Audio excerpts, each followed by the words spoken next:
ఉదయం బయట పని అయిపోయిన తర్వాత లోపలికి వెళ్ళి ఉన్న గిన్నెలన్నీ తోమేసుకున్నానండి. ఇంక బయటకొచ్చి పొయ్యిలో ఉన్న బూడిదంతా తీసేసి మొక్కలకైతే వేసేసాననమాట. ముళ్ళ మొక్కలకి. అదే పువ్వుల మొక్కలున్నాయి కదా! వాటికైతే వేసేసానండి. ఇంక ఇక్కడైతే పొయ్యి వెలిగించుకుంటున్నాను. ఇప్పుడు ఒక 2 వీక్స్ నుంచి ఎక్కువ గాలనమాట. నైట్ టైమ్ కొంచెం పర్వాలేదు. మార్నింగ్ టైంలో అసలు పొయ్యి వెలిగించడానికి చాలా టైం పడుతుందండి. ఇంకా పుల్లలు, ఆకులు ఇవన్నీ తీసుకొచ్చి మెట్ల కింద ఉంటాయన్నమాట మాకు పుల్లలు. అక్కడే పెడతాను. ఇంక తీసుకొచ్చి అలాగైతే పొయ్యి వెలిగించేసి ఎసరైతే పెట్టేశానండి. లోపలికొచ్చి బియ్యం నానబెడుతున్నాననమాట. బియ్యం నానబెట్టేటప్పుడే నేను 2, 3 సార్లు కడిగేసి పెడతానండి. ఎందుకంటే అందులో ఏమైనా డస్ట్ ఉన్నా అది కూడా పోతది కదా! ఇంకా ఇవాళైతే అన్నం ఒకటే బయట వండుతున్నానండి. కూరకైతే ఇంకా ఏమీ రాలేదు.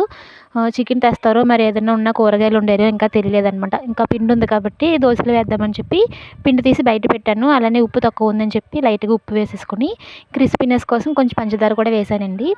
చట్నీ కూడా కావాలి కదా మరి. ఇంకా టిఫిన్ పని అంటే ఇంక ఇలా డబుల్ పనులన్నీ పెట్టుకోవాల్సొస్తది. వేరుశనగ, టమాటా వేసి పచ్చడి చేద్దామని చెప్పి రెడీ చేస్తున్నాను. ఇంక ఇక్కడైతే కూర చెప్పాను కదండీ! చికెన్ ఏమి తీసుకురారంట. ఉల్లిపాయ పులుసు పెడుతున్నాననమాట మెంతులు వేసి. ఇంకా చలవగా కూడా చేస్తది. కొంచెం చిన్ను కూడా పుల్లగా నోటికి బావుంటది కదా అన్నట్టుగా కూరైతే తాలింపు పెట్టేశానండి. ఇంక బయటకొచ్చి మిరగాయలన్నీ ఎండలో అయితే వేశాను. కారం అయిపోయి చాలా డేస్ అవుతుంది. అమ్మ వాళ్ళ ఇంటికెళ్ళినప్పుడు తెచ్చాను. ఒక అర కేజీ అది అయిపోయిందనమాట. మధ్యలో మళ్ళీ కారం వాడానులెండి. ఆ అర కేజీ ఇప్పటి వరకు రాలేదు. ఇంక మిరగాయలు, ధనియాలు తెప్పించాను. ఇంక బట్టల పనైతే ఉందండి. చిన్నుని హాస్పిటల్‌కి తీసుకెళ్ళాలి.